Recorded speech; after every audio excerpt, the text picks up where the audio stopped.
여보, 문 두드리지 마. 제발 숨 죽이고 있어. 이삿짐 트럭 안에 갇힌 채 바들바들 떠는 저의 입을 틀어막으며 남편이 말했습니다. 그때 이삿짐 기사의 목소리가 들렸죠. 말씀하신 대로 확실하게 처리해 드리겠습니다. 네, 뒤탈없게. 그리고 그 노인들 2번 다시 제 눈앞에 안 보이게 해주세요. 그건 분명 방금 전까지 웃으며 배웅하던 며느리의 잔인한 목소리였죠. 저는 굳게 닫힌 트럭의 차가운 문고리를 잡고 피눈물 흘리며 결심했습니다. 반드시 살아서 너희들의 인생을 지옥으로 만들어주겠다고. 안녕하세요. 저는 조영순이라고 해요. 올해 70이 되었습니다.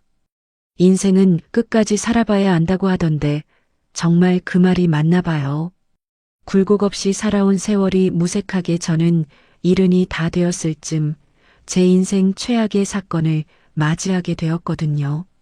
오히려 인생의 터닝 포인트가 되었던 기가 막힌 사연 한번 들려봐 드려도 될까요?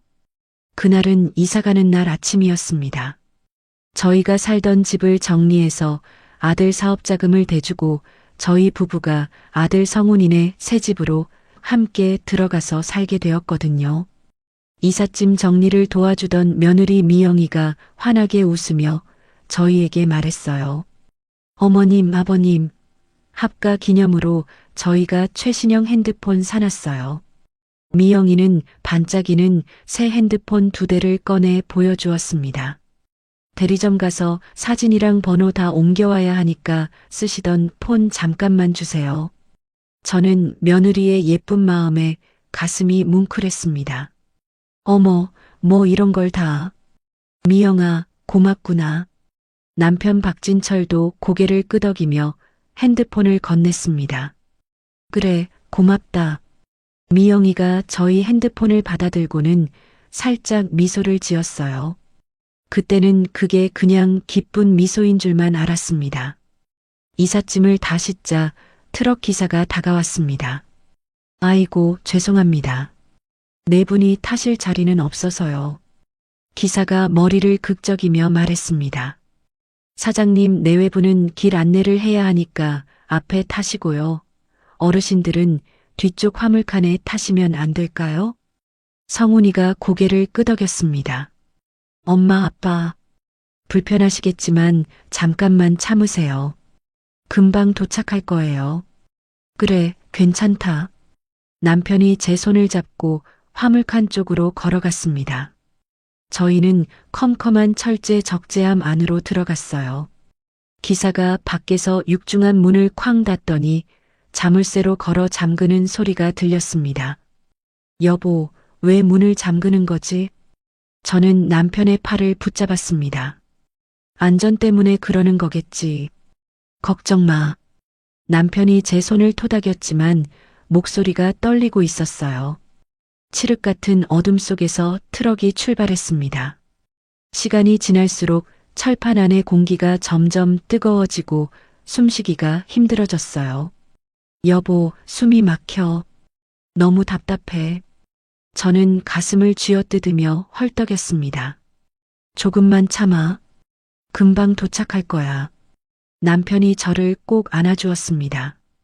1시간쯤 달렸을까요? 트럭이 덜컹거리며 멈춰 섰습니다. 저희는 귀를 쫑긋 세웠어요. 화물칸 위쪽에 작은 통풍구가 삐걱 소리를 내며 열렸습니다. 그리고 잠시 후 기사의 목소리가 들렸어요. 사모님, 입금 확인했습니다. 노인네들은 전화기도 없으니 말씀하신 쓰레기장에 확실히 처리하겠습니다. 저는 온몸의 피가 거꾸로 솟구치는 것 같았어요. 그때 수화기 너머로 여자 목소리가 들렸습니다. 뒤탈없게 해주세요. 꼭이요. 그 목소리는 분명 며느리 미영이었습니다. 미영이는 이 차에 같이 타고 있는 게 아니었어요. 저는 입을 틀어막고 비명이 터져 나오는 걸 간신히 참았어요. 남편이 제 손을 꽉 잡았습니다. 저희 둘 다 온몸이 돌덩이처럼 굳어버렸습니다. 잘못 들은 걸 거야, 아닐 거야, 제발. 저는 속으로만 되뇌었어요. 남편이 떨리는 손으로 주머니를 더듬었습니다. 그리곤 평소에 늘 지니고 다니던 구형 녹음기를 꺼내 조용히 녹음 버튼을 눌렀어요. 걱정 마십시오. 제가 이 일 처음 하는 것도 아니고요. 기사가 비웃듯 말했습니다. 그럼 수고하세요. 미영이의 목소리가 끊겼습니다. 통풍구가 다시 쾅 닫히고 트럭이 다시 달리기 시작했습니다. 저는 남편의 품에 안겨 온몸을 부들부들 떨었어요. 여보, 이게 무슨 일이야? 꿈이지? 영순아, 정신 똑바로 차려야 돼. 우리 꼭 살아서 돌아가야 돼. 남편이 제 어깨를 붙잡고 말했습니다. 저희는 어둠 속에서 서로를 부여잡고 끝없이 달리는 트럭 안에서 기도했습니다. 얼마나 더 달렸을까요? 트럭이 덜컹거리며 완전히 멈춰섰습니다. 밖에서 빗소리가 철제 지붕을 요란하게 두드렸어요. 쾅! 육중한 철문이 굉음을 내며 열렸습니다. 눈부신 불빛 대신 음산한 폐차장 풍경이 빗줄기와 함께 눈앞에 펼쳐졌어요. 사방이 찌그러진 고철 더미였습니다. 내려. 기사가 문을 열더니 저희를 짐짝처럼 끌어냈습니다.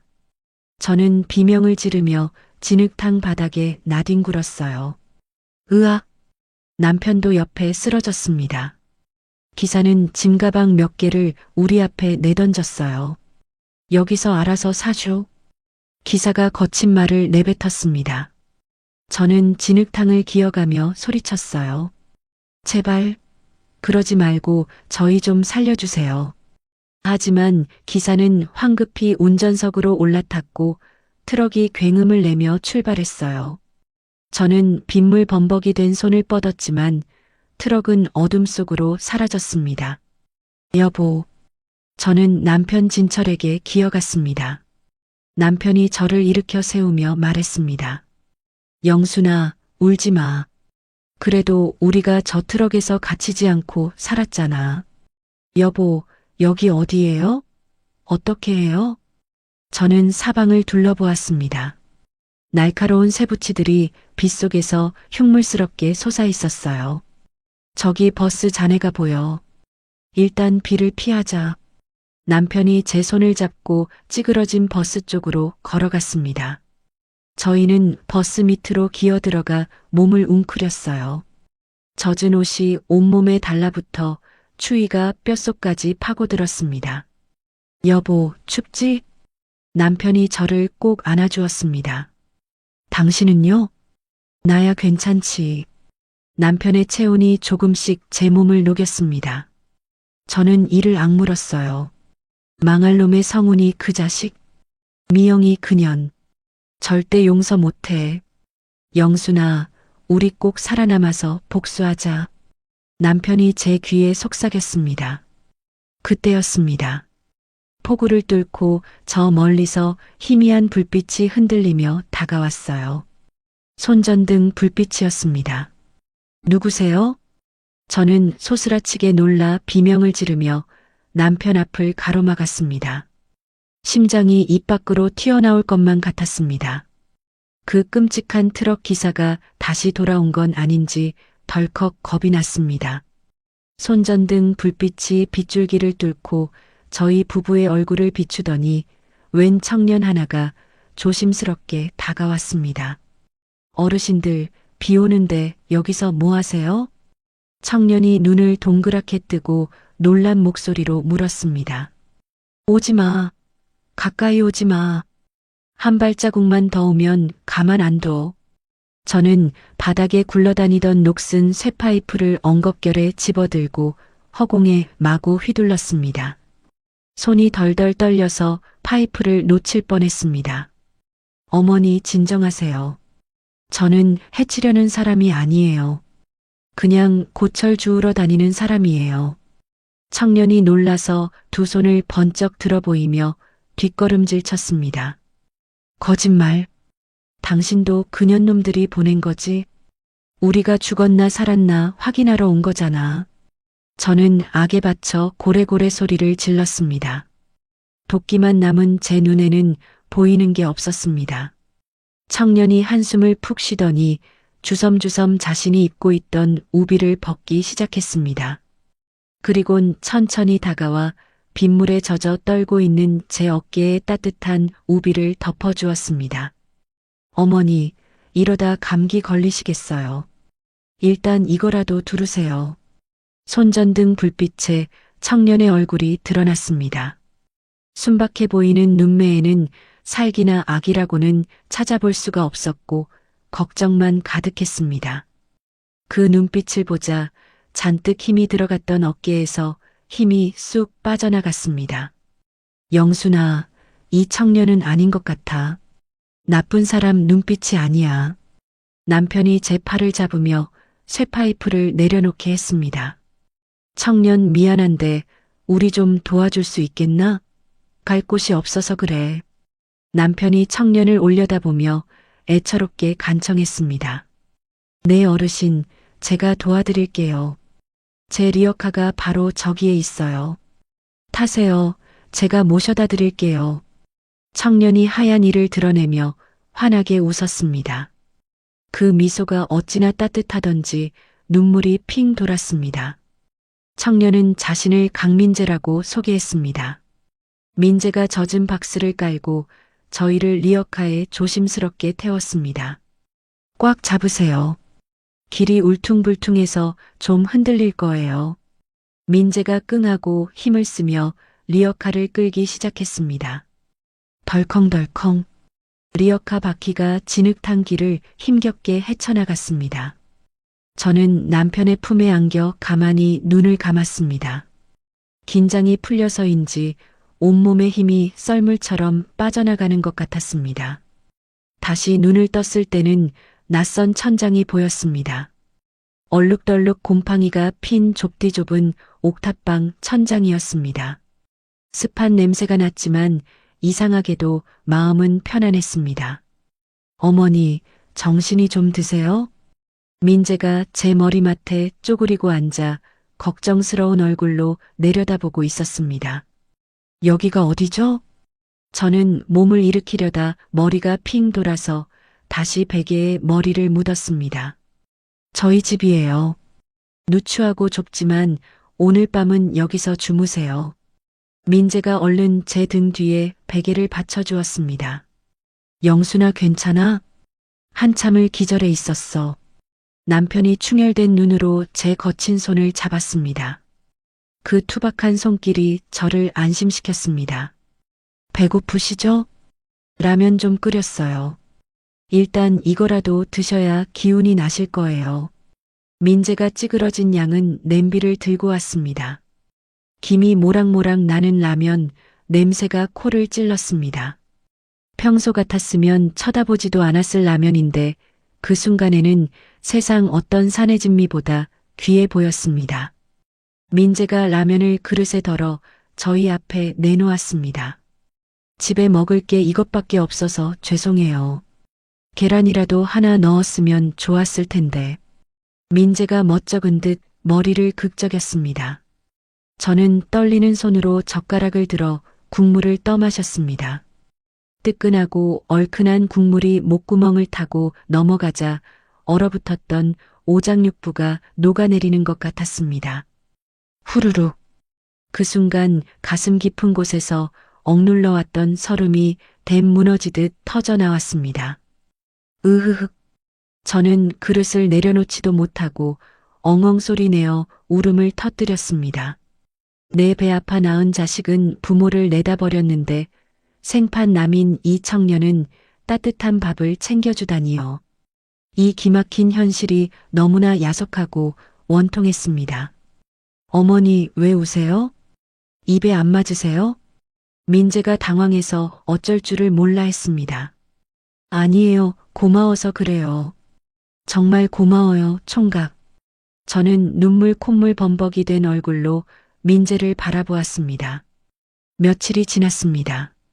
저희 부부는 염치불구하고 민재의 좁은 옥탑방에 얹혀 살게 되었습니다. 민재는 고물상을 하며 근근히 먹고 사는 형편이었습니다. 민재야, 네 형편도 어려운데 우리 입까지 늘어서 어떡하냐? 남편이 미안한 마음에 민재의 눈치를 살폈습니다. 에이, 괜찮아요, 아버님.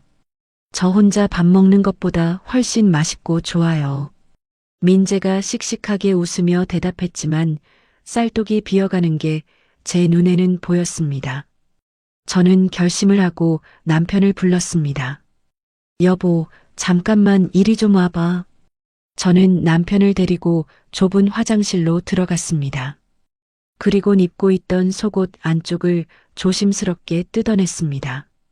실밥을 뜯어내자 그 안에 꽁꽁 숨겨두었던 누런 금반지 하나가 툭 하고 떨어졌습니다. 이게 뭐야? 남편이 눈을 동그랗게 떴습니다. 비상금으로 숨겨둔 거야. 새 돈짜리야. 이거라도 있으니 천만다행이지 뭐야. 저는 반짝이는 금반지를 남편의 손바닥 위에 올려놓았습니다. 아이고, 영순아, 정말 잘했다. 당신 정말 대단해. 남편이 감격해서 제 손을 꼭 쥐었습니다. 저희는 방으로 돌아와 민재를 불렀습니다. 민재야, 자, 이거 받아라. 제가 금반지를 민재 손에 쥐어주었습니다. 민재는 깜짝 놀라 손을 뒤로 뺐습니다. 어머니, 이게 뭐예요? 이건 너무 귀한 거잖아요. 제가 이걸 어떻게 받아요? 민재가 기겁하며 손사래를 쳤습니다. 아니야, 받아. 우리 셋이 입에 풀칠이라도 하려면 장사라도 해야 해. 이거 팔아서 미천 마련하자. 남편이 단호한 목소리로 말했습니다. 하지만 잔말 말고 받아. 우리가 너한테 진 빚 갚으려면 성공해야 할 거 아니냐? 제 말에 민재는 눈시울을 붉히며 고개를 끄덕였습니다. 다음 날 민재와 남편은 금시장 가서 반지를 팔고 돌아왔습니다. 어머니 생각보다 값을 꽤 쳐주더라고요. 이걸로 뭐 사올까요? 민재가 두툼한 돈뭉치를 제 앞에 내놓았습니다. 그 돈을 보니 가슴이 벅차올랐습니다. 이 돈은 단순한 돈이 아니라 우리 복수의 씨앗이었습니다. 시장 가서 중고 찜통이랑 그릇 좀 사오고 밀가루랑 돼지고기, 부추, 당면 넉넉하게 사와. 저는 떨리는 손으로 꼼꼼하게 목록을 적어주었습니다. 뭐 하시게요? 만두 속 재료 아니에요? 민재가 호기심 어린 눈으로 물었습니다.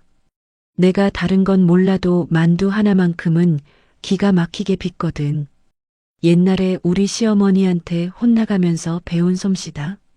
저는 자신감 있게 웃으며 대답했습니다. 해질녘이 되자 두 남자가 양손 가득 장을 봐서 돌아왔습니다. 좁은 옥탑방 부엌이 금세 활기로 가득 찼습니다. 저는 팔을 걷어붙이고 본격적으로 만두를 빚기 시작했습니다. 도마 위에서 칼질 소리가 경쾌하게 울려 퍼졌습니다. 탁, 탁, 탁, 탁.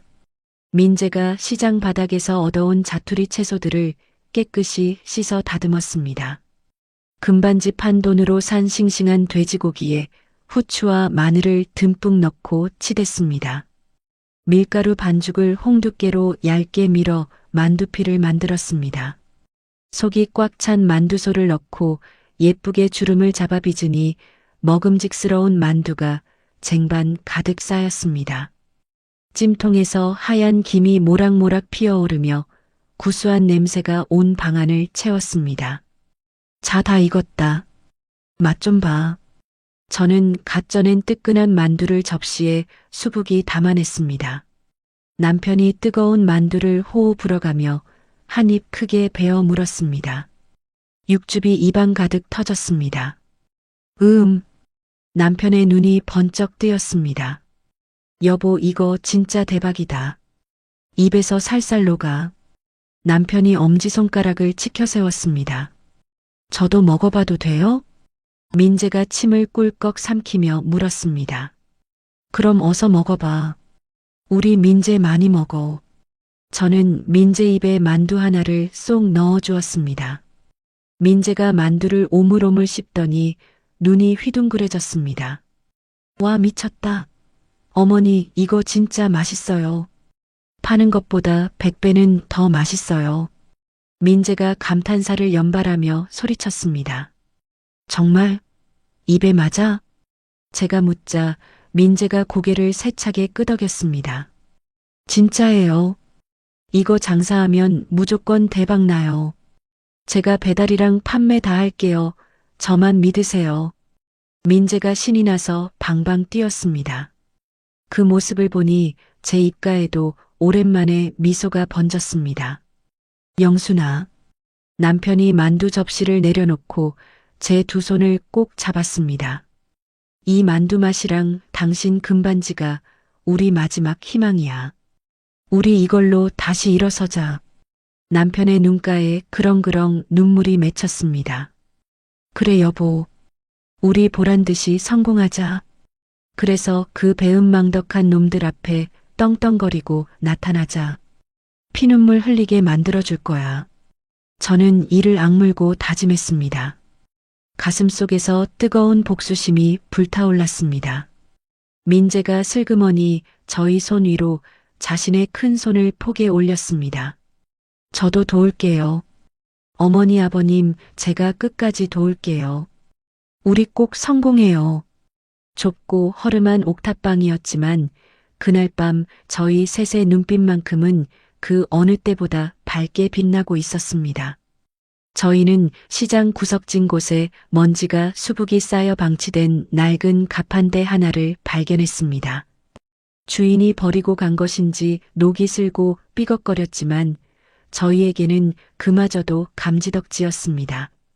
민재와 남편이 며칠 밤낮을 매달려 녹을 닦아내고 못질을 새로 하여 번듯하게 수리했습니다. 드디어 가슴 떨리는 개업날 아침이 밝았습니다. 새벽부터 일어나 정성껏 빚은 만두를 찜통에 앉히니 하얀 김이 모락모락 피어올랐습니다. 만두 사세요. 속이 꽉 찬 손만두가 왔습니다. 저는 지나가는 사람들을 향해 목청껏 외쳤습니다. 목이 쉬어라 소리쳤지만 야속하게도 사람들은 저희 노점을 거들떠보지도 않고 무심하게 지나쳤습니다. 만두 정말 맛있어요. 일단 한번 드셔보세요. 공짜로 시식도 하시고요. 민재도 땀을 뻘뻘 흘리며 소리쳤습니다. 하지만 허름한 옷차림의 노인들과 청년이 하는 노점이 미덥지 않았는지 사람들은 힐끔 쳐다보고는 고개를 돌려버렸습니다. 쯧쯧, 이를 어쩐다? 파리만 날리게 생겼어. 남편이 타들어가는 속을 감추지 못하고 깊은 한숨을 내쉬었습니다. 그때 덩치가 산만한 남자가 팔자걸음으로 어슬렁거하며 저희 쪽으로 다가왔습니다. 시장 입구에서 건어물 가게를 크게 하는 김 사장이었습니다. 어이 거기, 여기 누구 허락받고 장사하는 거야? 김 사장이 껌을 짝짝 씹으며 시비조로 물었습니다. 아 예, 오랫동안 비어있던 자리라서 쓰는 건데요. 민재가 사람 좋게 웃으며 대답했습니다. 비어있는 자리? 이 양반들이 세상 물정 모르네. 여긴 엄연히 우리 상인의 관리 구역이야 자릿세 내야지. 김 사장이 팔짱을 끼며 거만하게 말했습니다. 자릿세요? 그게 얼마인데요? 제가 조심스럽게 물었습니다. 싸게 해서 한 달에 50만 원. 선불로 지금 당장 내놔. 김 사장이 비웃듯 손바닥을 내밀었습니다. 하루 벌어 하루 먹고 사는 저희에게 50만 원은 피 같은 돈이었습니다. 50만 원이라니요. 그건 너무 비싼 거 아닌가요? 우리 같은 노점에서 그 큰 돈이 어디 있다고. 남편이 기가 막혀 항의했습니다. 돈 없으면 장사하지 말아야지. 싫으면 꺼져. 김 사장이 갑자기 눈을 부라리더니 가판대를 발로 걷어찼습니다. 쾅! 악! 요란한 굉음과 함께 찜통과 만두판이 바닥으로 곤두박질 쳤습니다. 저는 비명을 지르며 주저앉았습니다. 새벽부터 정성껏 빚은 하얀 만두들이 흙바닥에 나뒹굴며 뭉개졌습니다. 제 가슴이 찢어지는 것만 같았습니다. 이 양반이 지금 제정신이야? 사람 먹는 음식에 무슨 짓이야. 민재가 눈이 뒤집혀 김 사장의 멱살을 잡으려 달려들었습니다. 민재야, 안 돼. 참아라, 제발 참아. 남편이 민재의 허리를 붙잡고 필사적으로 말렸습니다. 여기서 싸움이라도 나면 장사는커녕 쫓겨날 게 뻔했습니다. 당장 여기서 치워. 안 그러면 다음엔 갑한대 부숴버릴 줄 알아. 김 사장이 바닥에 침을 카악 뱉으며 으름장을 놓고는 유유히 사라졌습니다. 주변 상인들이 웅성거리며 수군거렸습니다. 저 사람들 큰일 났네. 김 사장 성격 더러운 건 알아줘야 한다니깐. 오래 못 버티고 나가겠구먼. 도와주는 사람 하나 없이 상인들은 저희를 비웃으며 구경만 하다 돌아섰습니다. 서러움이 북받쳐 올랐지만 울 시간도 없었습니다. 저는 무릎을 꿇고 바닥에 떨어진 만두를 하나하나 줍기 시작했습니다. 흙 묻은 만두가 마치 제 신세 같아서 눈물이 뚝뚝 떨어졌습니다. 어머니, 일어나세요. 제가 치울게요. 민재가 울먹이며 제 팔을 붙들었습니다. 이건 아직 괜찮아. 안 터진 건 먹을 수 있어 버릴 순 없지. 저는 터지지 않은 만두들을 옷소매로 닦아 조심스럽게 그릇에 담았습니다. 입술을 꽉 깨물며 흐르는 눈물을 삼켰습니다. 잠시 후 엎어진 갑판대 앞을 한 할머니가 지팡이를 짚고 지나가고 있었습니다. 이 시장에서 40년 넘게 떡집을 운영하며 상인들의 대모로 불리는 할머니였습니다. 할머니가 걸음을 멈추더니 갑판대 위를 유심히 살폈습니다. 이거 뭐요? 할머니가 어제 떨어져서 찌그러진 만두 하나를 집어들었습니다. 아, 할머니, 그건 파는 거 아니에요. 어제 바닥에 떨어져서 모양이 망가진 거예요. 제가 당황해서 황급히 말했습니다. 모양이 무슨 상관이야. 냄새가 예사롭지 않은데? 할머니가 만두를 코에 가져가 킁킁거렸습니다. 그리곤 망설임 없이 입에 쏙 넣고 오물오물 씹으셨습니다. 순간 할머니의 주름진 눈이 휘둥그레졌습니다. 어머, 이게 도대체 무슨 맛이야? 할머니가 깜짝 놀라 소리쳤습니다. 맛있으세요? 민재가 침을 꿀꺽 삼키며 조심스럽게 물었습니다. 맛있는 정도가 아니네. 내가 평생 먹어본 만두 중에 제일이야. 이거 지금 당장 새로 쪄줄 수 있어? 할머니가 저를 똑바로 쳐다보며 물었습니다. 네, 물론이죠. 금방 쪄드릴게요. 저는 신이 나서 부랴부랴 불을 올리고 만두를 찌기 시작했습니다. 다음 날 아침 일찍 떡집 할머니가 시장 한가운데서 큰 소리로 외쳤습니다. 여기 만두 10인분 포장해줘. 주변 상인들이 무슨 일인가 싶어 고개를 돌려 쳐다봤습니다. 이 만두 정말 기가 막혀. 너희들 아직도 안 먹어봤어? 할머니가 지나가는 상인들에게 호통을 쳤습니다. 아니요, 할머니, 아직. 떡볶이 집 아주머니가 눈치를 보며 대답했습니다. 이런 보물을 코앞에 두고 몰라보다니. 자, 다들 이리 와서 하나씩 먹어봐. 할머니가 제 만두를 사서 상인들에게 하나씩 쥐어주었습니다. 사람들이 반신반의하며 만두를 입에 넣었습니다. 여기저기서 탄성이 터져 나왔습니다. 그때 김 사장이 멀찍이서 이쪽을 아니 꼽게 노려보고 있었습니다. 할머니가 지팡이를 휘두르며 김 사장에게 다가갔습니다. 김 사장, 자네 이런 맛있는 집을 내쫓으려 했다며? 눈이 삐었어? 혀가 마비됐어? 할머니가 김 사장을 매섭게 쏘아붙였습니다. 아니 할머니, 그게 아니라. 천하의 김 사장도 떡집 할머니 앞에서는 꼼짝 못하고 말을 더듬었습니다. 됐어, 시끄러워. 이 가게 건드리지 마. 한 번만 더 행패 부리면 내가 가만 안 있을 거야, 알았어? 할머니가 엄포를 놓았습니다. 김 사장은 얼굴이 불그락푸르락해져서 슬그머니 꼬리를 내리고 사라졌습니다. 할머니 정말 감사합니다. 이 은혜를 어떻게 갚아야 할지 모르겠어요. 저는 눈물을 글썽이며 할머니의 손을 잡았습니다. 괜찮아. 우는 소리 하지 마. 음식 장사는 맛으로 승부하면 되는 거야. 할머니가 무심한 척 제 손등을 툭 쳤습니다. 그날부터 상인들이 하나둘씩 만두를 사러 오기 시작했습니다. 입소문은 무서웠습니다.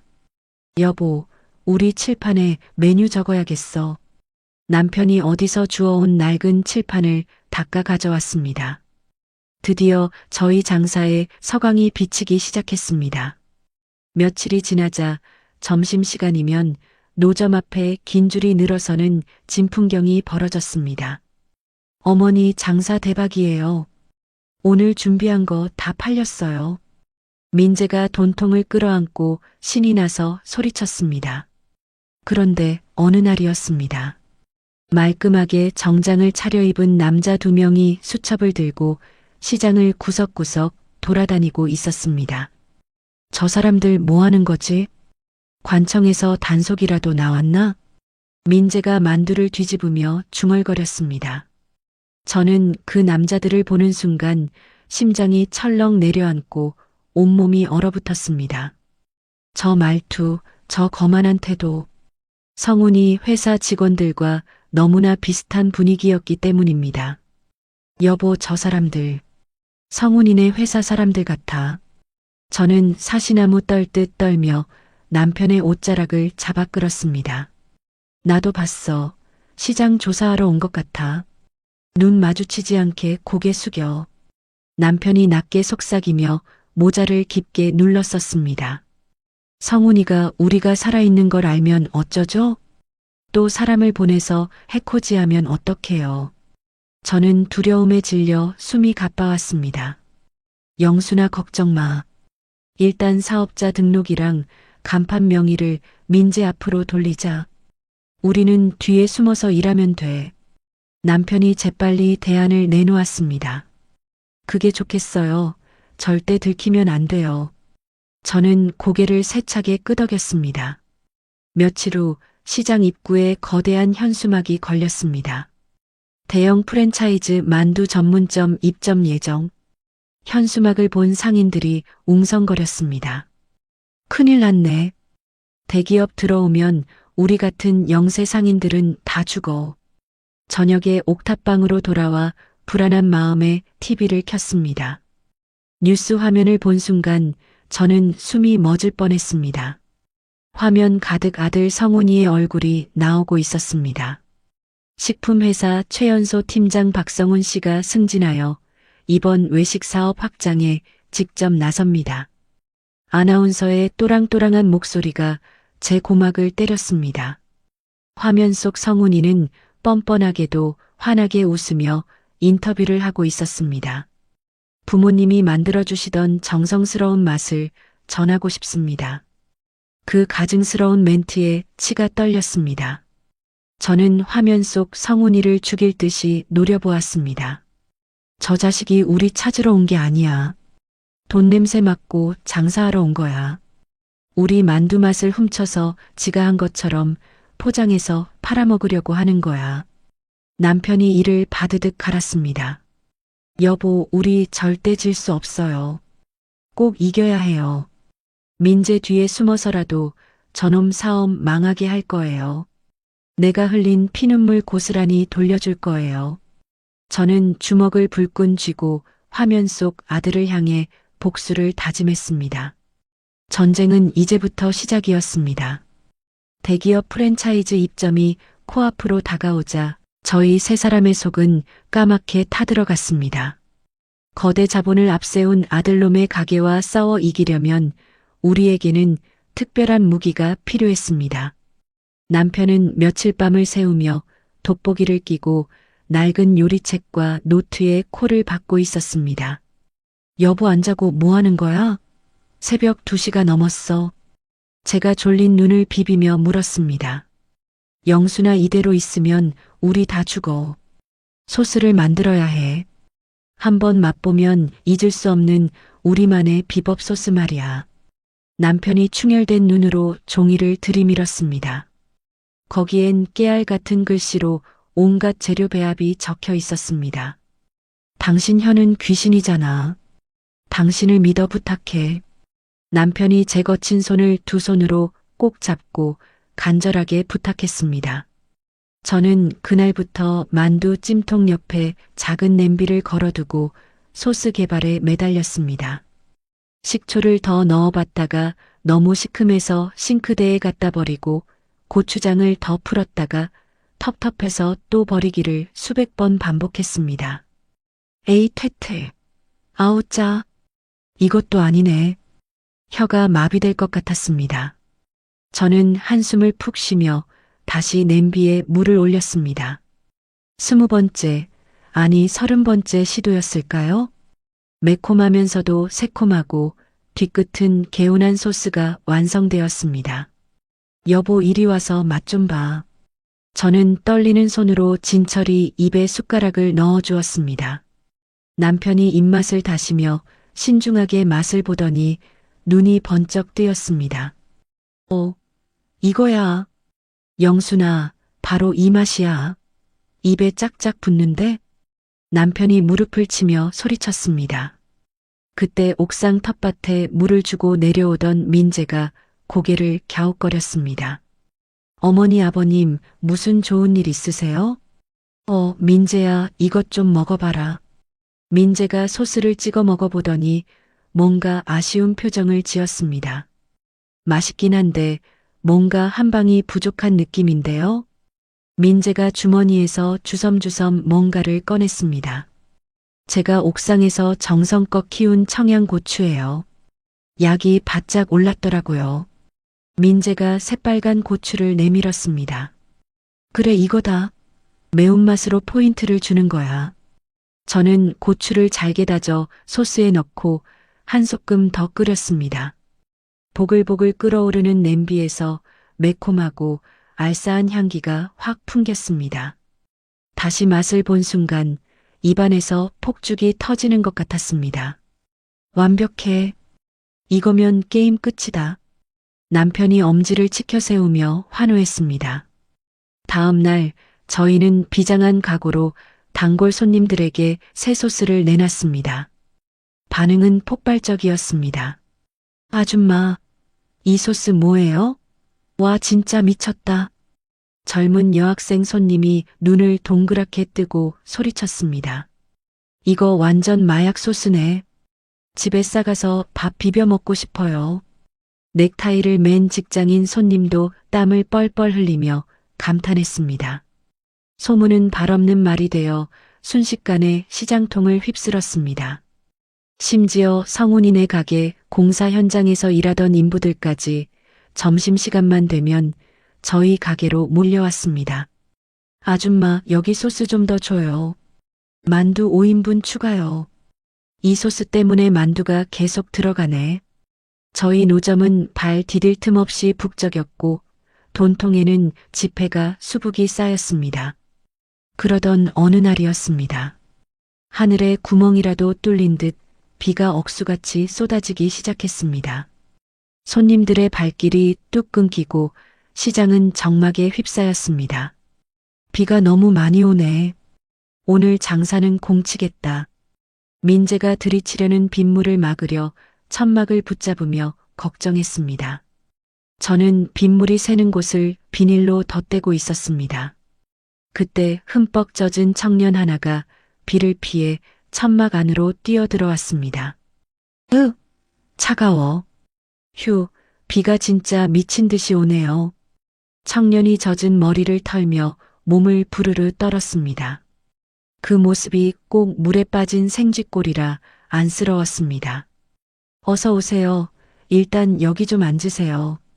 따뜻한 국물이라도 좀 드셔야지 이러다 감기 걸려요. 저는 김이 모락모락 나는 만두 국물을 한 대접 퍼서 청년 앞에 놓았습니다. 갓 찐 따끈한 만두도 덤으로 넉넉하게 담았습니다. 감사합니다, 아주머니. 청년이 언손을 호호 불며 숟가락을 들었습니다. 국물을 한 모금 마시고 만두를 한 입 베어 물던 청년의 젓가락질이 갑자기 뚝 멈췄습니다. 학생 왜 그래? 맛이 이상해? 제가 깜짝 놀라 물었습니다. 청년이 고개를 숙이더니 어깨를 들썩이며 흐느끼기 시작했습니다. 아니요, 너무 맛있어서요. 돌아가신 우리 엄마가 해주던 맛이랑 똑같아서요. 청년이 눈물을 훔치며 말했습니다. 엄마가 비 오는 날이면 항상 이런 만두를 빚어주셨거든요.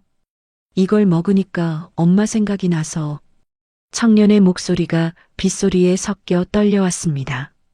가슴이 찡했습니다. 저도 자식에게 버림받은 어미로서 그 마음이 어떨지 짐작이 갔기 때문입니다. 그랬구나. 울지 말고 많이 먹어. 부족하면 더 줄 테니까 배부르게 먹고 가. 저는 말없이 청년의 밥그릇에 만두를 더 얹어 주었습니다. 청년은 한참 동안 눈물 반 국물 반으로 만두를 비웠습니다. 그리고 다음 날 아침 믿을 수 없는 일이 벌어졌습니다. 노점 문을 열기도 전인데 젊은 사람들이 긴 줄을 서 있었습니다. 이게 무슨 일이야? 왜 이렇게 사람이 많아? 민재가 눈이 휘둥그레져서 물었습니다. 사장님 여기에요. 어제 그 블로그 보고 왔어요. 맨 앞에 서 있던 손님이 휴대폰 화면을 보여줬습니다. 화면에는 청년 사장과 노부부가 만드는 빗속의 인생 만두라는 제목의 글이 대문짝만하게 떠 있었습니다. 어제 그 울고 간 청년이 유명한 파워 블로거였던 겁니다. 사진과 함께 구구절절 감동적인 후기가 적혀 있었습니다. 엄마의 손맛을 느끼고 싶다면 당장 이곳으로 가라. 눈물 젖은 만두를 맛볼 수 있을 것이다. 대박. 어머니, 우리 대박 났어요. 민재가 휴대폰을 붙들고 방방 뛰었습니다. 손님들이 구름대처럼 몰려왔고 만두를 빚어내기가 무섭게 동이 났습니다. 민재야, 이대로는 안 되겠다. 너 오토바이 하나 장만해야겠다. 남편이 전화 주문을 받고 땀을 뻘뻘 흘리며 말했습니다. 배달 주문 전화가 불이 나요. 제가 당장 중고로 하나 구해올게요. 민재가 신이 나서 달려나가더니 낡지만 튼튼한 오토바이 한 대를 구해왔습니다. 남편은 달력 뒷장을 찢어 번호표를 만들어 손님들을 줄 세웠습니다. 자자, 밀지 마세요. 순서대로 다 드립니다. 번호표 받고 기다리세요. 남편이 확성기를 들고 노련하게 상황을 정리했습니다. 저희 노점은 명실상부한 시장의 랜드마크가 되었습니다. 며칠 밤을 꼬박 세워 만두를 빚고 팔았습니다. 몸은 부서질 듯 힘들었지만 마음만은 구름 위를 걷는 듯 했습니다. 장사를 마치고 옥탑방으로 돌아온 저희 셋은 녹초가 되어 바닥에 대자로 뻗었습니다. 아이고, 허리야 다리야. 내 다리가 아니네. 저는 퉁퉁 부어 코끼리 다리처럼 된 종아리를 주물렀습니다. 어머니 가만 계세요. 제가 해드릴게요. 민재가 벌떡 일어나 제 다리를 주무르기 시작했습니다. 아유 시원하다. 고맙다 민재야. 네가 우리 아들보다 낫다. 저는 민재의 땀 냄새 나는 등을 쓰다듬었습니다. 어머니 아버지 저 정말 행복해요. 고아로 자라서 가족의 정 같은 거 모르고 살았는데 두 분 덕분에 사는 게 너무 즐거워요. 민재의 눈망울이 그렁그렁해지더니 별처럼 반짝였습니다. 민재야. 남편이 누운 채로 손을 뻗어 민재의 머리를 쓰다듬었습니다. 네 명의로 된 번듯한 가게 낼 때까지 우리가 도울게. 그때까지 우리 세 식구 똘똘 뭉쳐서 살자. 남편의 목소리가 옥탑방의 공기를 따뜻하게 데웠습니다. 다음 날 아침 남편이 비장한 표정으로 말했습니다. 이제 노점 정리하고 제대로 된 가게를 내자. 언제 쫓겨날지 모르는 길바닥 생활 청산해야지. 계약금은 충분해요. 그동안 피땀 흘려 모은 돈이면 권리금까지 낼 수 있어요. 민재가 통장을 보여주며 자신 있게 말했습니다. 통장에 찍힌 숫자를 보니 지난 고생이 스쳐 지나가며 울컥했습니다. 가자. 부동산으로. 저는 앞치마를 벗어 던지고 가장 좋은 옷을 꺼내 입었습니다. 부동산 중개업자가 보여준 곳은 시장 입구 목 좋은 곳에 있는 1층 상가였습니다. 비록 낡았지만 우리만의 진짜 가게였습니다. 여기 어때요? 괜찮은데요? 민재가 가게 구석구석을 둘러보며 흥분을 감추지 못했습니다. 계약합시다. 남편이 호기롭게 말했습니다. 간판 이름은 뭘로 할까요? 제가 물었습니다. 남편과 민재가 서로의 얼굴을 쳐다보더니 약속이라도 한 듯 동시에 외쳤습니다. 민재네 만두. 우리 부부의 신분을 감추면서도 민재를 사장으로 내세우는 완벽한 이름이었습니다. 그래, 민재네 만두 좋다. 저희 셋은 서로를 마주보며 환하게 웃었습니다. 계약서에 도장을 쾅 찍는 순간 새로운 희망의 문이 활짝 열리는 것 같았습니다. 이제 진짜 전쟁이 시작될 차례였습니다. 드디어 결전의 날, 개업식 아침이 밝았습니다. 시장통 낡은 노점이 아니라 번듯한 상가 건물 1층에 자리 잡은 우리 가게, 민재네 만두라는 간판이 아침 햇살을 받아 보석처럼 환하게 빛나고 있었습니다.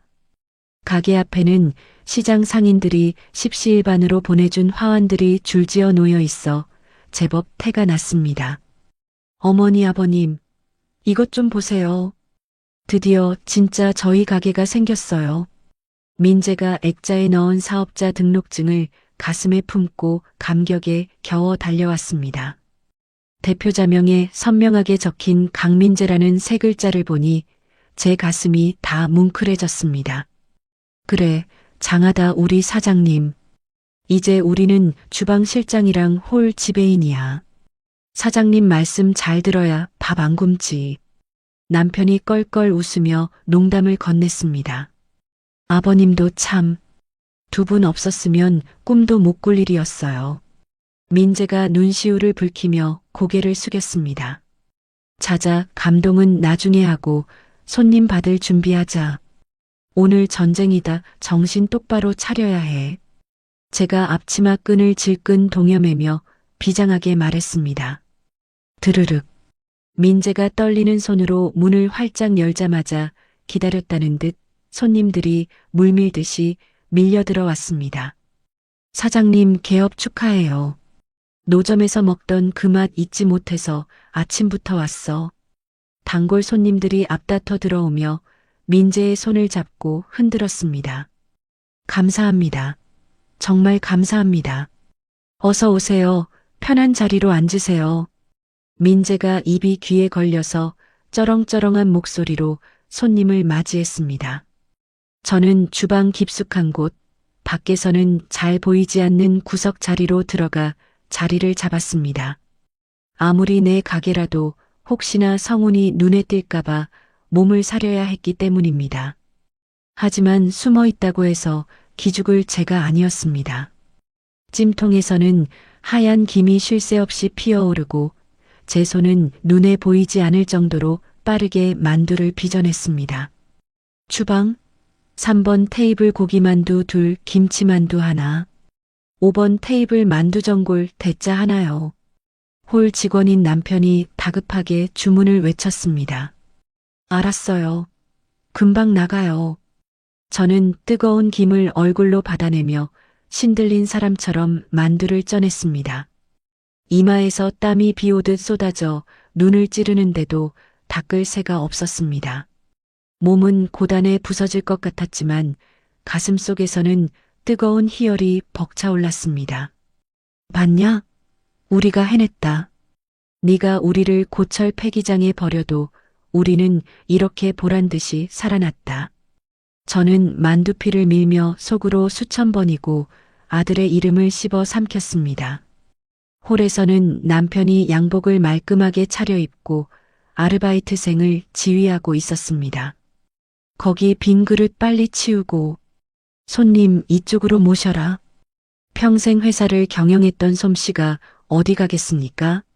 노련하게 현장을 지휘하는 남편의 목소리가 주방까지 또렷하게 들려왔습니다.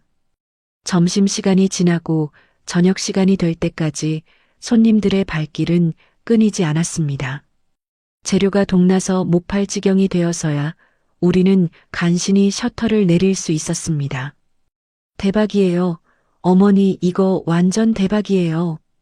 정산을 마친 민재가 계산기를 들고 손을 벌벌 떨며 소리쳤습니다. 매출이 얼마나 나왔는데 그래? 남편이 땀을 닦으며 물었습니다. 노점할 때의 5배예요. 5배. 하루 매출이 이 정도면 한 달이면 앞으로 얼마나 벌지 상상이 안 가요? 민재의 눈이 휘둥그레졌습니다.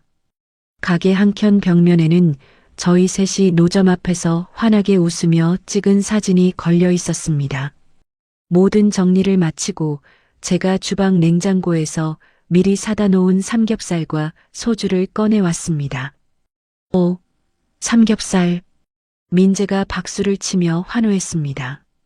지글지글. 불판 위에서 고기 굽는 소리가 빗소리처럼 경쾌하게 가게 안을 채웠습니다. 고소한 기름 냄새가 하루의 피로를 싹 씻어주는 것 같았습니다. 어머니, 아버님. 한 쌈 가득 고기를 싸먹던 민재가 갑자기 진지한 표정으로 가방을 뒤적였습니다. 이거 받으세요. 민재가 두툼한 흰 봉투 2개와 빨간색 포장지로 싼 선물 상자를 내밀었습니다. 이게 뭐냐? 남편이 눈을 동그랗게 뜨고 물었습니다. 사장으로서 처음 가져가는 수익금 정산해 드리는 거예요. 그리고 이건 빨간 내복이에요. 원래 첫 월급 타면 부모님 내복 사드리는 거라면서요. 올겨울 따뜻하게 입으시라고요. 민재의 눈망울이 촉촉하게 젖어 반짝거렸습니다. 순간 목구멍이 뜨거워지면서 말문이 막혔습니다.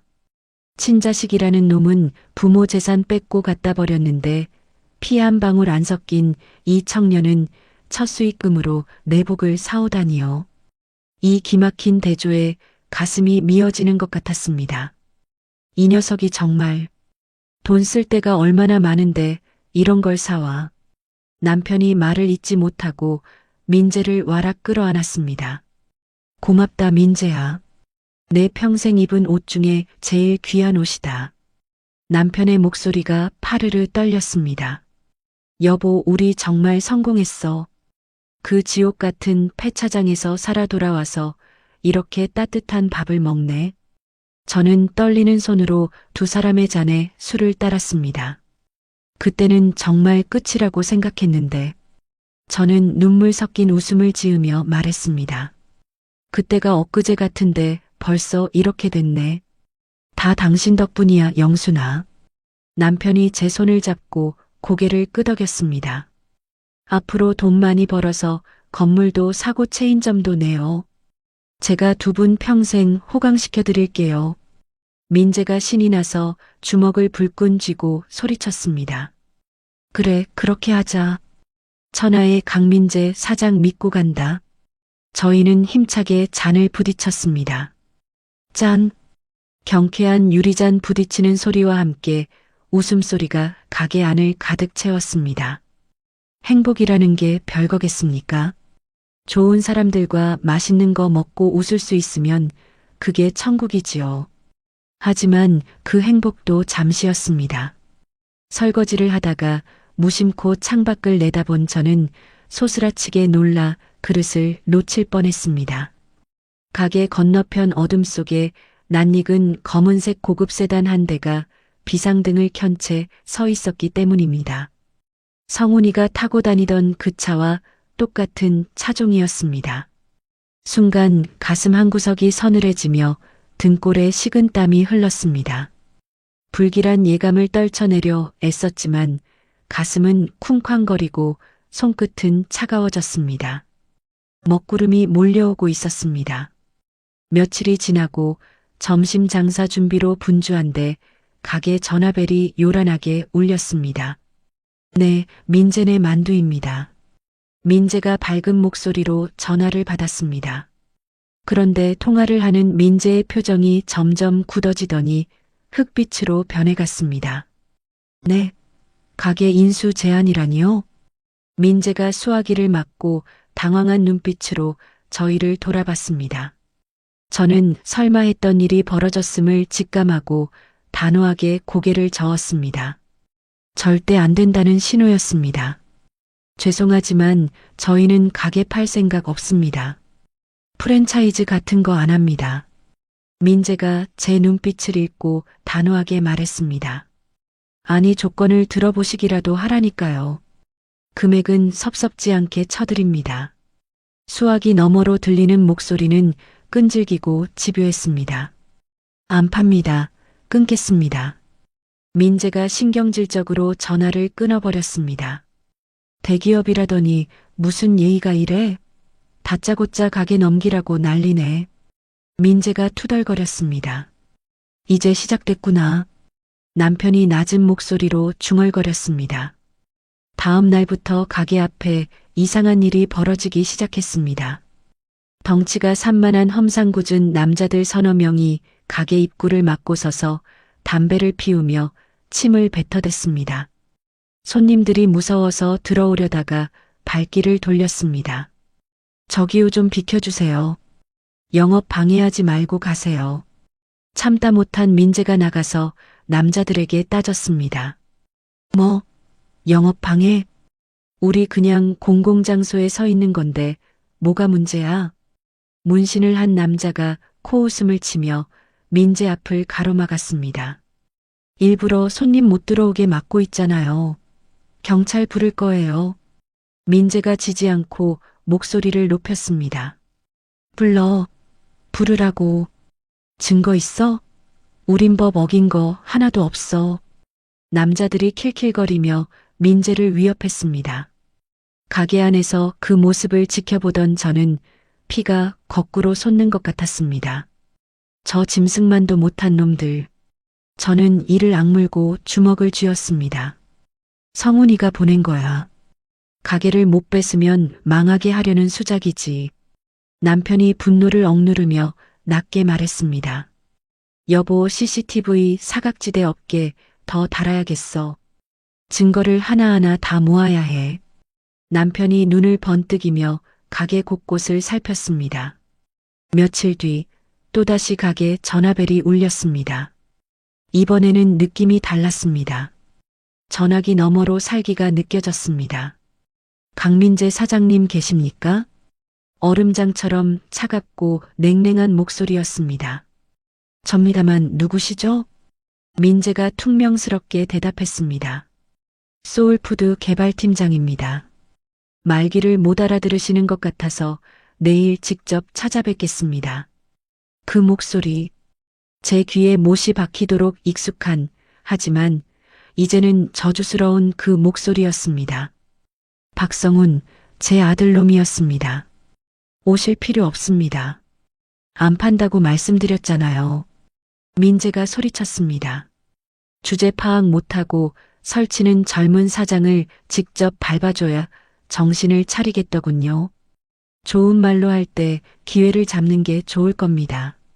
수화기 너머로 비릿한 비웃음 소리가 들려왔습니다. 뭐라고요? 밟아? 당신 지금 협박하는 거야? 민재가 화를 참지 못하고 소리를 질렀지만 전화는 이미 끊긴 뒤였습니다. 민재는 분이 안 풀리는지 씩씩거리며 수화기를 내려놓았습니다. 저는 온몸이 사시나무 떨리듯 떨려왔습니다. 드디어 올 것이 왔습니다. 저는 하얗게 질린 얼굴로 남편의 팔을 붙잡았습니다. 드디어 때가 온 거야, 영순아. 남편이 제 손을 으스러지도록 꼭 잡았습니다. 그의 눈빛은 두려움이 아니라 결의로 불타오르고 있었습니다. 아버님, 어머님, 혹시 아시는 분이에요? 그래. 돈 때문에 부모를 내다버린 천하의 불효자식. 그놈이 바로 저놈이다. 민재가 충격을 받은 듯 입을 다물지 못하고 물었습니다. 저는 주먹을 불끈 쥐며 피를 토하듯 말했습니다. 준비하자. 더 이상 피하지 않아. 남편이 서랍 깊숙한 곳에서 녹음기를 꺼내 배터리를 확인했습니다. 트럭 안에서 그놈들의 목소리를 담았던 그 녹음기였습니다. 탁, 탁. 배터리를 끼우는 소리가 마치 총을 장전하는 소리처럼 비장하게 들렸습니다. 저는 떨리는 손을 진정시키며 다시 만두피를 밀기 시작했습니다. 내일이면 이 지독한 악연의 고리를 끊어낼 것입니다. 죽어가던 저를 살린 건 복수심이었고 이제 그 복수를 완성할 시간이 다가오고 있었습니다. 다음 날 아침 여느 때처럼 활기차게 장사 준비를 하고 있는데 홀에서 비명에 가까운 소리가 들려왔습니다. 어머니, 아버지, 이것 좀 보세요. 큰일 났어요. 민재가 사색이 된 얼굴로 주방으로 뛰어들어왔습니다. 손에 들린 휴대폰을 쥔 손이 덜덜 떨리고 있었습니다. 민재야, 아침부터 왜 그러니? 놀란 가슴을 쓸어내리며 민재의 휴대폰을 받아들었습니다. 화면을 보는 순간 제 눈을 의심했습니다. 인터넷 맛집 리뷰 사이트에 빨간색 글씨로 도배된 악성 댓글들이 가득했습니다. 여기 위생 상태 최악임. 먹다가 머리카락 나옴. 젊은 사장이 뒤에서는 노인들 부려먹으면서 갑질한다던데.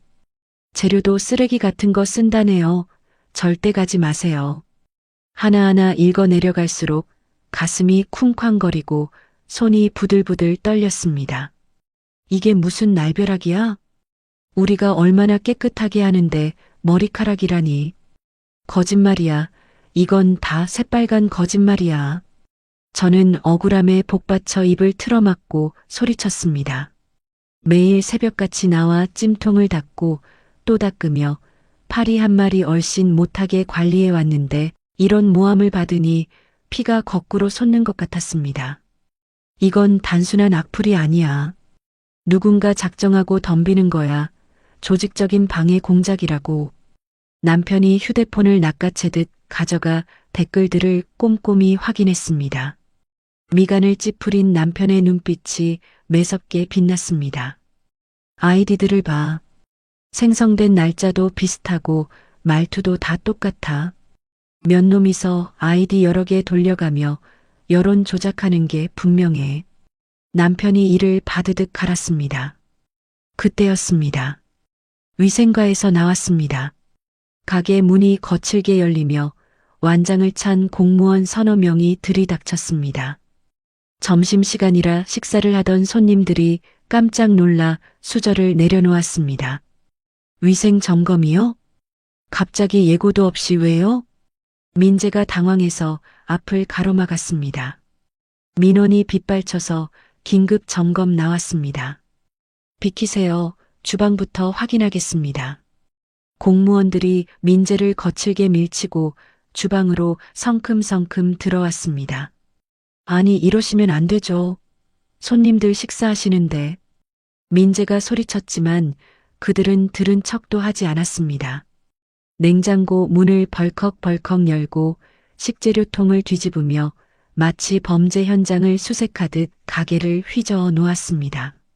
손님들이 웅성거리며 수군거리기 시작했습니다. 어머, 저기 위생 점검 나왔나 봐. 민원 들어왔다는데 진짜 더러운 거 아니야? 아, 찝찝해. 그냥 나가자. 식사를 하던 손님들이 하나둘씩 자리를 박차고 일어났습니다. 단골 손님들조차 불안한 눈빛으로 저희를 힐끔거리며 가게를 빠져나갔습니다. 1시간 넘게 이 잡듯이 뒤졌지만 먼지 하나 나오지 않았습니다. 특이사항 없네요. 민원이 잘못 들어왔나 봅니다. 공무원이 무미건조하게 말하고는 쌩안이 나가버렸습니다. 하지만 이미 엎질러진 물이었습니다. 가게 안은 태풍이 휩쓸고 간 듯 썰렁했고 바닥에는 손님들이 먹다 남긴 만두 접시만 덩그러니 놓여 있었습니다. 아, 민재가 다리에 힘이 풀려 주저앉았습니다. 소문은 발없는 말이 되어 삽시간에 퍼져나갔습니다. 민재네 만두 위생 걸려서 단속반 떴대. 쓰레기 만두 판다더라. 말도 안 되는 괴소문이 사실인 양둔갑에 시장통을 떠돌았습니다. 며칠 동안 손님이 거짓말처럼 뚝 끊겼습니다. 파리만 날리는 가게를 지키며 직원들이 불안해했습니다. 사장님, 오늘 점심 매출이 평소에 반토막도 안 돼요. 저녁 예약도 다 취소됐어요. 홀 직원이 울상인 얼굴로 보고했습니다. 걱정 마세요. 진실은 밝혀질 거예요. 곧 나아질 겁니다. 민재가 애써 웃으며 직원들을 다독였지만 등 뒤로 쥔 주먹은 하얗게 질려 떨리고 있었습니다. 밤이 깊어 가게 문을 닫고 셔터를 내렸습니다. 적막감이 감도는 가게 안에서 저는 휴대폰을 붙들고 악성 댓글들을 읽고 또 읽었습니다. 억울해. 너무 억울해 여보. 우리가 어떻게 만든 가게인데 어떤 놈들이 이런 천벌 받을 짓을 하는 거야. 저는 가슴을 주먹으로 치며 통곡했습니다. 피눈물이 난다는 게 이런 건가 싶었습니다. 영순아 울지 마. 네 눈물 한 방울까지 저놈들이 피로 갚게 만들 거야. 조금만 더 참아. 남편이 제 떨리는 어깨를 감싸 안으며 위로했지만 그의 목소리도 분노로 일렁이고 있었습니다. 제가 잡을게요. 이 악플 단 놈들 아이디 끝까지 추적해서 제가 잡을게요. 민재가 충혈된 눈으로 컴퓨터 앞에 앉았습니다. 그래, 증거를 모아야 해. 법으로 할 수 있는 건 다 하자. 남편이 민재의 어깨를 두드리며 힘을 실어주었습니다. 저희 셋은 뜬 눈으로 밤을 지새우며 악의적인 공격의 증거들을 수집했습니다. 일주일이 지났습니다. 점심시간인데도 가게는 텅 비어 을씨년스러웠습니다. 그때 가게 앞에 육중한 검은색 고급 승용차 한 대가 미끄러지듯 멈춰 섰습니다. 창밖을 내다보던 제 심장이 덜컥 내려앉았습니다. 여보, 저 차야. 저는 본능적으로 몸을 숨겼습니다. 운전기사가 뒷문을 열자 번쩍이는 구두가 먼저 땅에 닿았습니다. 이어 말끔한 정장을 입은 성훈이와 화려한 명품으로 휘감은 미영이가 차에서 내렸습니다. 그들의 모습을 보는 순간 온몸의 피가 얼어붙는 것 같았습니다.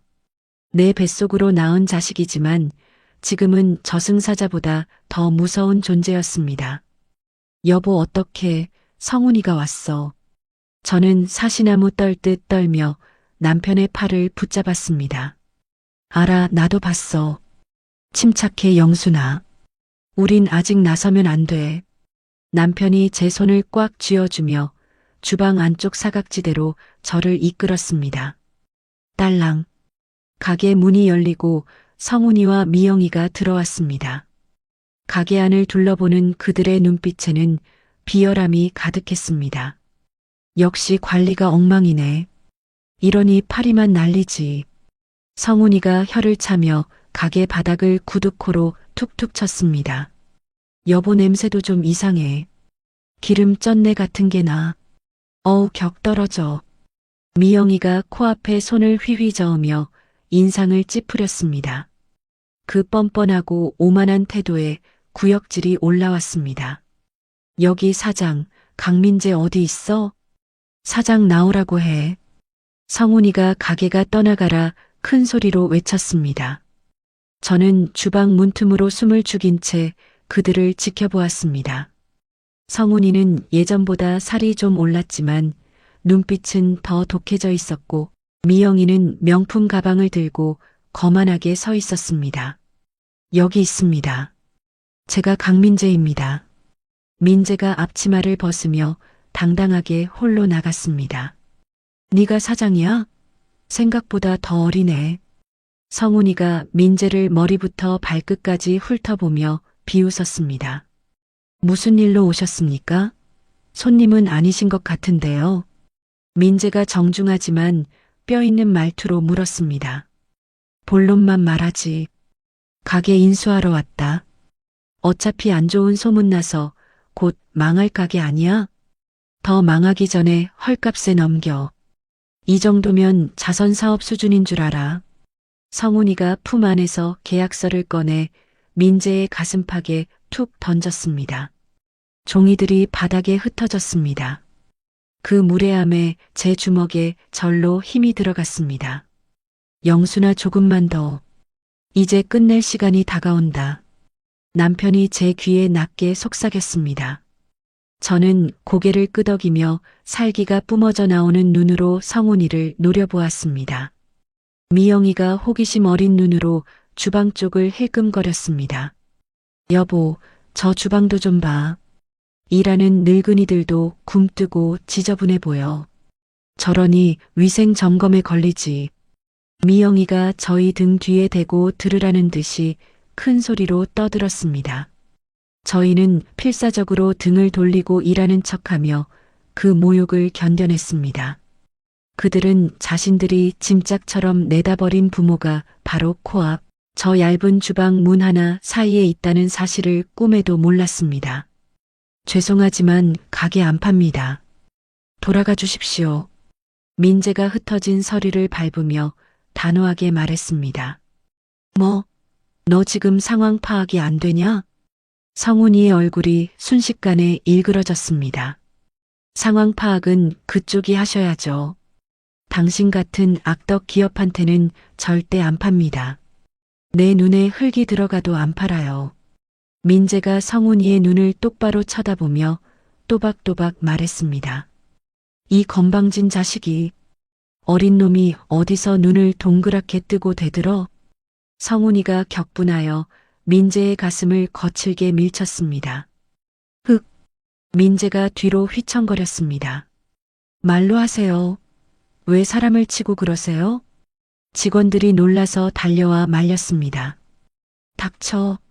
이까지 구멍가게 내가 마음만 먹으면 오늘 당장이라도 갈아엎을 수 있어. 어디서 훈계질이야?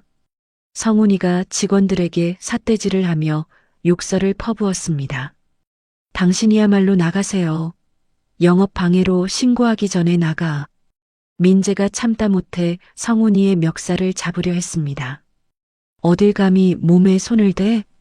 그때 성훈이가 데려온 덩치 큰 경호원 2명이 순식간에 달려들었습니다.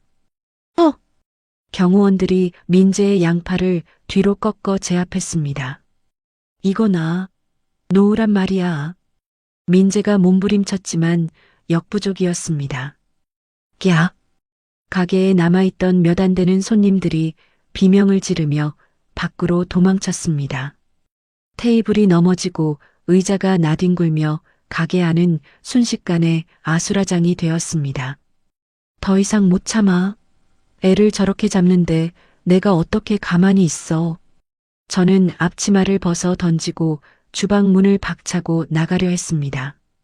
영순아 잠시만 나랑 같이 가. 준비됐어. 남편이 저를 막아서더니 비장한 표정으로 고개를 끄덕였습니다. 남편은 품 안에서 소중하게 간직해 온 그날 트럭 안의 대화가 녹음된 녹음기와 증거 서류가 든 가방을 꺼내 들었습니다. 그의 눈빛은 더 이상 힘없는 노인의 것이 아니었습니다. 심판하러 가는 재판관의 눈빛이었습니다. 남편이 천천히, 아주 천천히 홀을 향해 걸어나갔습니다. 저도 떨리는 다리에 힘을 주고 그 뒤를 따랐습니다. 야, 이 자식아 도장 찍어. 좋은 말로 할 때 찍어. 성훈이가 억압당해 무릎 꿇린 민재에게 소리치며 머리를 툭툭 쳤습니다. 민재는 입술이 터져 피를 흘리면서도 도끼 어린 눈으로 버티고 있었습니다. 절대 안 돼. 죽어도 못 찍어. 민재가 악을 쓰며 사장실 문 앞을 몸으로 막아섰습니다. 끝까지 버티시겠다? 좋아, 그럼 강제로라도 찍게 해주지. 성훈이가 승리감에 도취하여 악마처럼 웃었습니다. 여보 계약서 다시 가져와. 이 자식 손모가지를 잡아서라도 도장 찍게 만들어. 성훈이가 미영이에게 소리쳤습니다. 알았어요, 여보. 미영이가 명품 가방에서 여분의 서류를 꺼내며 표독스럽게 웃었습니다. 그때였습니다. 그 손 치워라.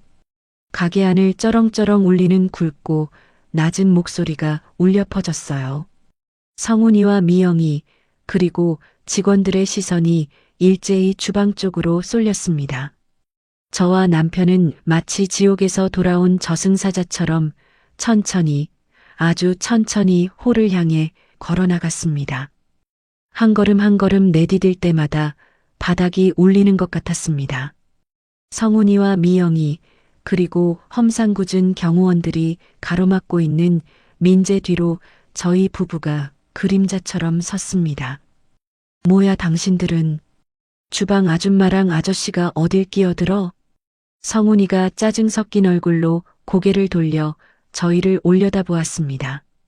그러나 저희 얼굴을 확인한 순간 성훈이의 입이 떡 벌어지더니 동공이 지진이라도 난 듯 심하게 흔들렸습니다. 성훈이의 목구멍에서 쉰 소리가 새어나왔습니다. 얼굴이 백지장처럼 하얗게 질리다 못해 푸르딩딩하게 변해갔습니다. 아버지, 어머니, 성훈이가 뒷걸음질을 치다가 자기 발에 걸려 휘청거렸습니다.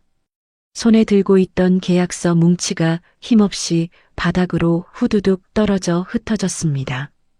그 옆에 서 있던 미영이의 반응은 더 가관이었습니다. 으악! 미영이가 찢어지는 듯한 비명을 지르며 제자리에 주저앉았습니다. 들고 있던 명품 가방이 쿵 소리를 내며 바닥에 떨어졌고 화장품들이 와르르 쏟아져 나왔습니다. 귀신이야. 귀신. 어머님, 아버님이 왜 여기 있어? 우리 분명히 트럭에 태워보냈잖아. 미영이가 공포에 질려 바닥을 기며 뒷걸음질 쳤습니다. 마치 보지 말아야 할 것을 본 사람처럼 눈이 뒤집힐 지경이었습니다. 가게 안의 공기가 순식간에 얼어붙었습니다.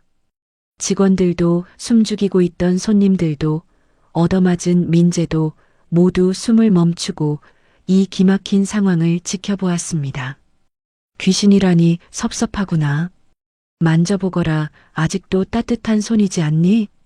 남편이 얼음장처럼 차가운 목소리로 말하며 성훈이에게 한 걸음 다가갔습니다. 성훈이는 공포에 질려 숨도 제대로 쉬지 못하고 헐떡거렸습니다. 아버지, 이게 무슨... 분명히 폐차장에서... 성훈이가 횡설수설하며 말을 잇지 못했습니다. 민재 사장은 바지 사장이 아니다. 이 가게의 진짜 주인이지. 남편이 성훈이를 벌레 보듯 싸늘하게 내려다보았습니다. 그리고 우리는 죽지 않고 지옥에서 기어올라 살아 돌아왔다. 너희가 그토록 죽기를 바랐던 네 부모가 여기 시퍼렇게 살아있다. 이 망할 놈들아. 남편의 호랑이 같은 호통이 가게 안을 쩌렁쩌렁 울렸습니다. 저는 바들바들 떨며 주저앉아 있는 며느리 미영이에게 다가갔습니다. 제 그림자가 미영이의 얼굴을 덮었습니다. 어머님, 그게 오해예요. 미영이가 치아를 딱딱 부딪히며 변명을 하려 했습니다. 닥쳐. 저는 낮지만 단호한 목소리로 미영이의 말을 잘랐습니다. 이 가게 만두피보다 얇은 게 니년 양심이다. 짐승도 제 새끼 낳아준 어미는 알아본다는데 너희는 짐승만도 못한 것들이야. 그동안 가슴속에 맺혀있던 독설이 본물 터지듯 쏟아져 나왔습니다. 미영이는 고개를 푹 떨구고 부들부들 떨기만 했습니다. 상황이 불리하게 돌아가는 걸 눈치챈 성훈이가 급하게 표정을 바꿨습니다. 비굴한 웃음을 지으며 무릎을 꿇고 제 다리를 붙잡았습니다. 아버지, 어머니, 이거 다 오해예요. 저희가 그동안 얼마나 애타게 찾고 있었는지 아세요? 실종 신고도 하고 경찰서도 가고 난리도 아니었어요. 성훈이가 눈물까지 글썽이며 뻔뻔하게 거짓말을 늘어놓았습니다. 기가 막혀서 말이 안 나왔습니다. 방금 전까지 귀신이라고 소리치던 놈이 이제는 효자 노릇을 하려 들다니요. 맞아요, 어머님. 미영이도 얼른 태세를 전환해 제 옷자락을 붙잡고 매달렸습니다. 이삿짐 센터 기사가 실수를 한 거예요. 저희는 앞차 타고 가서 어머님, 아버님이 뒤따라오시는 줄만 알았어요. 기사가 길을 잘못 들어서 잃어버렸다고 해서 저희가 얼마나 울었는데요. 미영이가 악어의 눈물을 흘리며 애원했습니다. 어머님, 제발요. 용서해 주세요. 저희 다시 합가해요. 네. 제가 더 잘 모실게요. 비단 이불 해드릴게요. 그 가증스러운 목소리에 구역질이 올라왔습니다. 남편이 가소롭다는 듯 허탈하게 웃었습니다. 허허, 그래. 우리를 그렇게 찾았단 말이지? 기사가 실수한 거다? 그럼 이것도 실수였나 들어보거라. 남편이 품 안에서 준비해둔 녹음기를 꺼냈습니다. 그리고 떨리는 손가락으로 녹음 파일 재생 버튼을 꾹 눌렀습니다. 치지직. 잡음 섞인 소리가 잠시 들리더니 곧 가게 안에 소름 끼치는 목소리가 울려 퍼졌습니다. 사모님 입금 확인했습니다. 트럭 기사의 걸걸한 목소리였습니다. 가게 안에 있던 모든 사람의 시선이 스피커로 쏠렸습니다. 노인네들은 전화기도 없으니 말씀하신 쓰레기장에 확실히 처리하겠습니다. 기사의 비웃음 섞인 보고가 이어졌습니다. 성훈이와 미영이의 얼굴이 순식간에 흑빛으로 변했습니다. 뒤탈없게 해주세요, 꼭이요. 다시는 눈앞에 안 보이게 해주세요. 그건 분명히 미영이의 목소리였습니다. 빼도 박도 못하는 명백한 증거였습니다. 아, 성훈이가 망치로 머리를 얻어맞은 듯 멍한 표정을 지었습니다. 안 돼. 그만해. 미영이가 귀를 막으며 발작하듯 비명을 질렀습니다. 하지만 남편은 멈추지 않고 볼륨을 더 높였습니다. 가게 안은 충격과 분노로 술렁거렸습니다. 저게 뭐야? 세상에. 자기 시부모를 청부 살해하려고 했던 거야? 인간 말종들이네. 가게에 들어오려던 손님들이 웅성거리며 하나둘씩 휴대폰을 꺼내 들었습니다. 이건 찍어서 올려야 해. 천하의 페류나들 얼굴 좀 보자. 여기저기서 카메라 플래시가 터지고 동영상 촬영 버튼이 눌렸습니다. 찍지 마세요. 성훈이가 얼굴을 가리며 소리쳤지만 쏟아지는 비난의 화살을 피할 수는 없었습니다. 그만해. 제발 그만하라고. 미영이가 바닥을 치며 울부짖었지만 아무도 동정하지 않았습니다. 저는 떨고 있는 민재를 불렀습니다. 민재야. 네, 어머니. 민재가 터진 입술을 닦으며 다가왔습니다. 우리 진짜 아들은 여기 있다. 저는 민재의 어깨를 보란 듯이 감싸 안았습니다. 피 한 방울 안 섞였어도 나한테는 이 아이가 진짜 아들이고 하늘이 준 선물이다. 민재야, 저 거짓말쟁이 사기꾼들 당장 내쫓아라. 제가 성훈이와 미영이를 손가락으로 가리키며 명령했습니다. 알겠습니다, 어머니. 민재가 결의에 찬 표정으로 고개를 끄덕였습니다. 그때 가게 문이 열리며 서류 가방을 든 말끔한 정장의 남자가 들어왔습니다. 남편이 미리 연락해둔 변호사였습니다. 박진철 어르신이십니까? 변호사가 정중하게 고개를 숙였습니다. 그렇습니다. 기다리고 있었습니다. 남편이 대답했습니다. 연락하신 법무법인 바른의 김정민 변호사입니다. 변호사가 가방에서 두툼한 서류 뭉치를 꺼냈습니다. 이게 뭐야? 성훈이가 불안한 눈빛으로 물었습니다. 박성훈, 최미영 씨에게 정식으로 고소장을 전달합니다. 변호사가 서류를 성훈이의 면전에 내밀었습니다. 존속 유기 및 살인 미수 혐의입니다. 트럭 기사의 자백과 계좌 이체 내역까지 이미 경찰에 증거로 제출했습니다. 변호사의 말에 성훈이는 다리에 힘이 풀려 털썩 주저앉았습니다. 그리고 여기 또 있습니다. 변호사가 또 다른 서류를 꺼내 보였습니다. 영업방해, 허위사실 유포, 명예훼손에 대한 손해배상 청구서입니다. 악성 댓글 작업하신 IP 내역과 CCTV 영상까지 모두 확보했습니다. 가게 손해액의 10배를 청구할 예정이니 준비하시는 게 좋을 겁니다. 변호사가 차가운 어조로 말하며 서류를 성훈이의 가슴팍에 안겼습니다. 완벽한 패배였습니다. 아버지, 제가 잘못했어요. 한 번만 용서해 주세요. 감옥만은 안 돼요. 제발요. 성훈이가 무릎으로 기어와 남편의 바짓가랑이를 붙잡고 바닥에 머리를 찧었습니다. 살려주세요, 아버지. 제가 미쳤었나 봐요. 성훈이가 콧물 눈물을 쏟으며 빌었습니다. 네가 버린 건 늙은 부모가 아니라 바로 네 인생이다. 죗값 달게 받아라. 남편이 냉정하게 말하며 성훈이의 손을 뿌리쳤습니다. 나라, 더러운 손 치워. 남편의 바지에는 성훈이의 눈물 자국이 얼룩져 있었지만 그의 표정에는 일말의 동요도 없었습니다. 어머님, 저희 친정 재력 아시잖아요. 미영이가 갑자기 미친 사람처럼 웃으며 매달렸습니다. 다시 합가해요. 제가 잘못했어요. 강남 아파트도 사드리고 용돈도 매달 1,000만 원씩 드릴게요. 돈 좋아하시잖아요. 네. 미영이가 돈이면 다 해결될 줄 알고 헛소리를 짓거렸습니다. 그 모습이 너무나 추악해서 쳐다보기도 싫었습니다. 민재야, 저것들 끌어내. 내 눈앞에서 치워버려. 제가 치를 떨며 말했습니다. 알겠습니다. 민재가 성훈이의 팔을 거칠게 잡아 일으켰습니다. 일어나세요. 당신들 끝났어. 나 놓으라고, 이 거지 같은 놈아. 성훈이가 마지막 발악을 하며 발버둥치고 도망가려 했습니다. 어딜 도망가. 경찰 올 때까지 꼼짝 마. 시민들이 그들을 에워쌌습니다. 밖에서 요란한 사이렌 소리가 들려왔죠. 윙, 윙.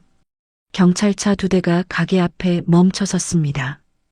경찰입니다. 신고받고 출동했습니다. 제복을 입은 경찰들이 가게 안으로 들이닥쳤습니다. 저 사람들입니다. 부모를 죽이려 하고 가게에서 행패를 부린 범인들입니다. 변호사가 성훈이와 미영이를 지목했습니다. 박성훈, 최미영 씨 당신들을 존속살해, 미수 및 업무방해 혐의로 긴급 체포합니다. 경찰이 미란다 원칙을 고지하며 수갑을 꺼냈습니다. 철컥. 안 돼. 이거 풀어. 내가 누군지 알아? 우리 아버지가 누군지 아냐고. 성훈이가 경찰에게 대들며 몸부림쳤습니다. 당신 아버지가 누구긴 누구야. 여기 계신 피해자분이시지.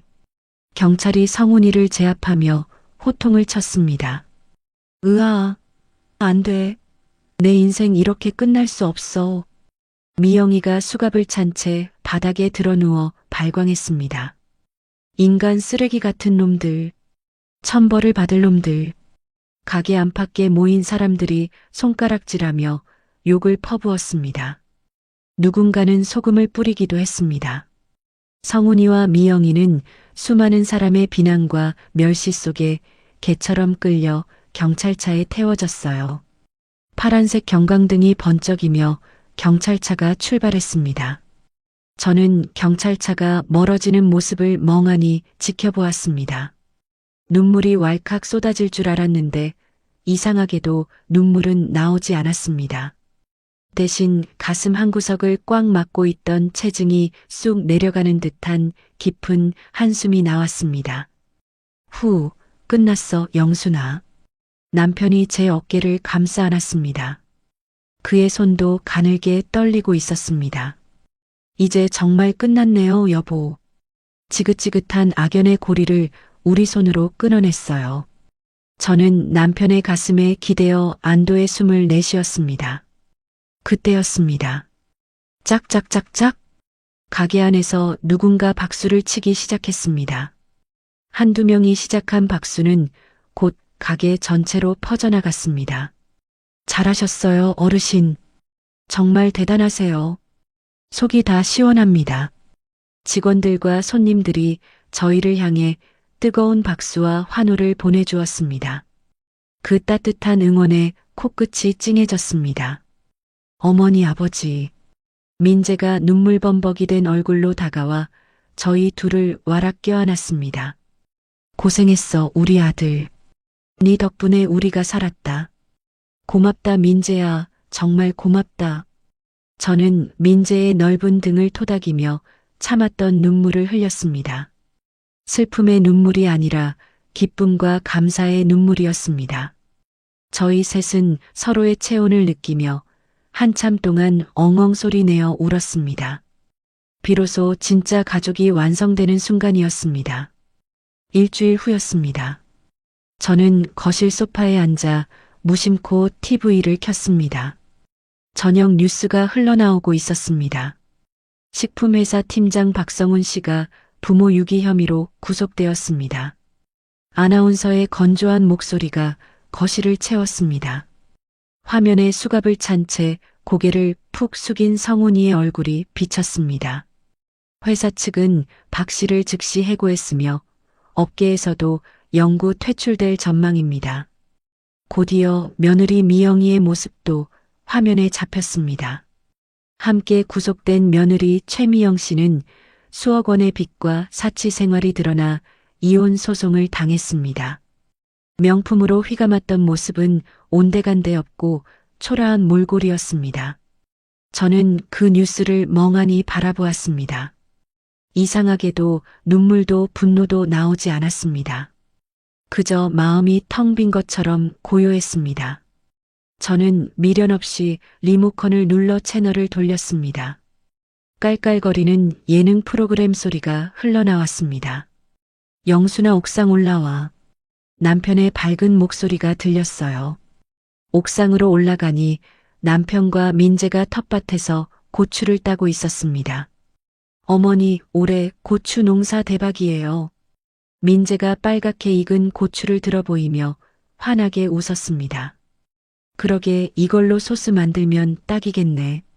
저는 탐스럽게 익은 고추를 만져보았습니다. 여보 뉴스 봤어? 남편이 조심스럽게 물었습니다. 응 봤어. 저는 담담하게 고개를 끄덕였습니다. 어때 마음이? 아무 감정도 안 들어 그냥 남 같아. 저는 솔직한 심정을 털어놓았습니다. 그게 맞아 이제 우리 인생 살아야지. 남편이 흙 묻은 손을 털고 제 손을 꼭 잡았습니다. 성훈이는 이제 없는 거야. 우리 아들은 민재 하나뿐이야. 남편이 씩씩하게 일하는 민재를 바라보았습니다. 맞아요, 어머니. 이제 과거는 잊어요. 민재도 활짝 웃으며 거들었습니다. 저는 두 남자를 바라보며 비로소 마음 편히 웃었습니다. 며칠 후 가게는 더욱 북적였습니다. 여기가 그 유명한 민재네 만두네요. 손님들이 간판을 보며 신이 나서 들어왔습니다. 민재가 쩌렁쩌렁한 목소리로 손님들을 맞이했습니다. 전국 각지에서 손님들이 줄을 이었습니다. 민재야 이거 봐라. 마감을 하고 남편이 통장을 보여줬습니다. 우와 대박이네요. 민재의 눈이 휘둥그레졌습니다. 이 돈의 일부를 기부하자. 제가 제안했습니다. 어디에요? 민재가 물었습니다. 독거노인 분들한테. 우리처럼 버림받고 힘든 분들 많잖아. 좋은 생각이야. 역시 당신다워. 남편이 고개를 끄덕였습니다. 저도 찬성이에요. 민재가 두 손을 번쩍 들었습니다. 저희는 그날부터 매달 수익금의 일부를 독거노인 센터에 기부하기 시작했습니다. 어느덧 명절 아침이 밝았습니다. 새벽부터 일어나 정성껏 떡만두국을 끓였습니다. 구수한 국물 냄새가 집 안가득 따스하게 퍼졌습니다.